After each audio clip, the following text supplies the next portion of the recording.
Good morning all. This is about use of will and would. Next model बघूया आपण. Modal auxiliary म्हणतो आपण. May might बघितलं, can कुड बघितलं. आता आपण बघूया विल अँड वुड. हे मॉडल्स आहेत. तर विलचा उपयोग कशासाठी होतो? To show willingness. विलिंगनेस म्हणजे इच्छा. To tell the determination. Determination म्हणजे निश्चित, एखादी गोष्ट निश्चित आहे हे सांगण्यासाठी. किंवा टू गिव्ह प्रॉमिस. प्रॉमिस द्यायचा आहे, प्रॉमिस सांगायचं आहे आपल्याला त्यातनं. तर त्यावेळेस आपण विलचा उपयोग करू शकतो. I will give you my notes. मी तुला माझ्या नोट्स देईन. म्हणजेच काय, हे मी तुला प्रॉमिस केलेलं आहे फॉर एक्झाम्पल. किंवा काय, माझी इच्छा आहे, विलिंगनेस आहे की मी तुला नोट्स देणार आहे, हे माझी देण्याची इच्छा आहे. शी विल हेल्प यू, डोंट वरी. ती तुला मदत करेल. म्हणजेच काय, निश्चित आहे, हे डिटरमाइन आहे की तिचा स्वभाव मदत करण्याचा आहे, त्यामुळं ती तुला डेफिनेटली मदत करेल, डोंट वरी. असं याचं इंटेंडेड मिनिंग आहे. ह्याला काय म्हणतो आपण? इंटेंडेड मिनिंग म्हणजे याच्या मागचं हिडन मिनिंग, लपलेला अर्थ, किंवा मराठीमध्ये त्याला गर्भिता अर्थ असं म्हणतात. तर याच्या ह्या सेंटेन्स वरून वेगळं दिसतं आणि त्याच्यामध्ये असलेला अर्थ हा वेगळा असतो. I will call you tomorrow. मी तुला उद्या फोन करेन. He will keep this secret. तो नक्की हे सिक्रेट ठेवेल, कीप करेल, म्हणजे हे सिक्रेटच राहू देईल, कोणाला सांगणार नाही. I will wait for you. मी तुझ्यासाठी थांबेन. Students will decorate the class. Determination आहे की उद्या स्टुडंट हे करणार आहेत, निश्चित आहे हे. Ram will sing in the competition. Ram कॉम्पिटिशनमध्ये सिंगिंग करेल, उद्या करेल, नक्की करेल, किंवा त्यांनी प्रॉमिस केलं आहे तसं. Police will chase the thief. Definitely police काय करतील? थीफच्या मागे जातीलच, त्याला चेज करतीलच.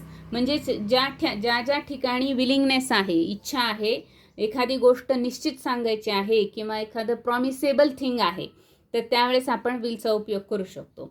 याचे निगेटिव्ह कसे होतील? तर विल नॉट.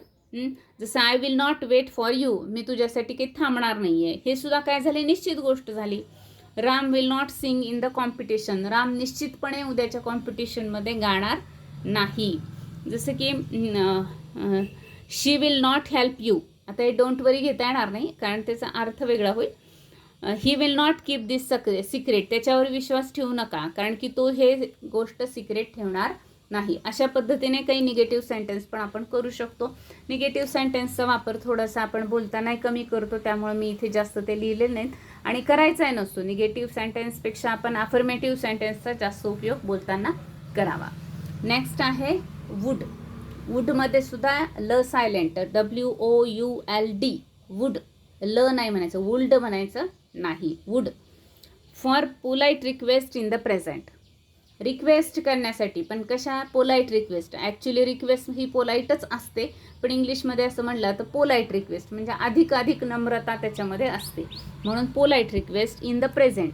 म्हणजे प्रेझेंटमध्ये बोलताना, प्रेझेंट टाईममध्ये, वर्तमान काळामध्ये, म्हणजेच आत्ताच्या स्थितीमध्ये बोलताना रिक्वेस्ट जर पोलाईट करायची असेल तर वुडचा उपयोग आपण करू शकतो. कसा? Would you like two plus V1 आणि would you please plus V1, या दोन पद्धतीच्या स्ट्रक्चरचा उपयोग करून आपण पोलाईट रिक्वेस्ट करू शकतो. एक्झाम्पल बघूया. Would you like to help me. तुला मला मदत करायला आवडेल का? Would you like to come with me. तुला माझ्यासोबत यायला आवडेल का? Would you please take this. तू हे प्लीज घेशील का? Would you please try it. तू कृपया प्रयत्न करशील का? या पद्धतीने म्हणजे प्रश्न विचारायचा आहे, पण ही काय आहे? रिक्वेस्ट आहे. हा क्वेश्चन नाही आहे. हे क्वेश्चन आहेत पण त्याच्यामध्ये रिक्वेस्टच आहे. म्हणजे काय म्हणू आपण त्याला? विनंती वजा प्रश्न असं म्हटलं जातं. Request in the form of question. Request in the form of question. हा क्वेश्चन दिसतो, पण ॲक्च्युली काय? ही रिक्वेस्ट आहे. म्हणजे हे तुला आवडेल का? जर तुझी इच्छा असेल तर. इंटेंडेड मिनिंग काय त्याच्यामध्ये? जर तुझी इच्छा असेल तर, या अर्थाने. वुड यू प्लीज रीड दिस. तू कृपया हे वाचशील का? म्हणजे जर तू नाही म्हणलास तर ओके, किंवा नाही म्हणलीस तर ओके. तुझी इच्छा असेल तर तू वाचशील का? Would you like to play with me. कृपया तू माझ्यासोबत खेळशील का? Would you like to eat it. तुला हे खायला आवडेल का? Would you like to taste it. तुला हे टेस्ट करायला आवडेल का, म्हणजे तू करशील का, या अर्थाने ही रिक्वेस्ट आहे. Request in question form.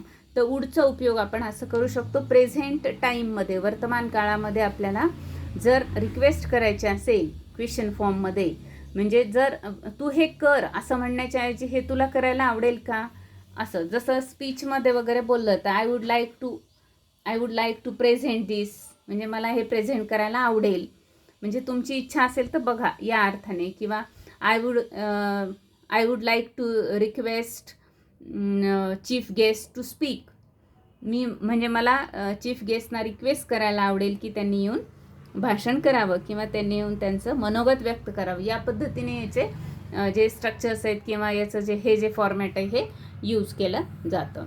त्याचं होमवर्क काय करायचं आहे आपल्याला, homework write down 30 sentences of each. विलचे 30 आणि वूडचे 30 असे आपल्याला 30+30 एवढे सेंटेन्सेस प्रिपेअर करायचे आहेत.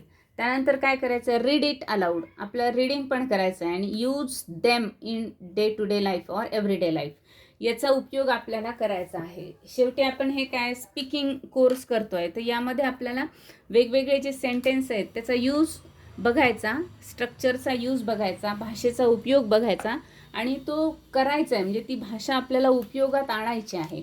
मग हे मोडस जे आहेत ते विशेषतः हे जास्तीत जास्त इंग्लिश स्पीकिंग करताना यूज केले जातात.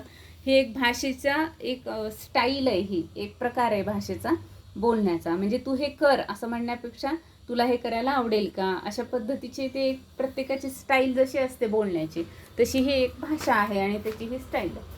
तर या पद्धतीने हे होमवर्क करायचं आहे आणि हे आपल्याला उपयोगात आणायचं आहे.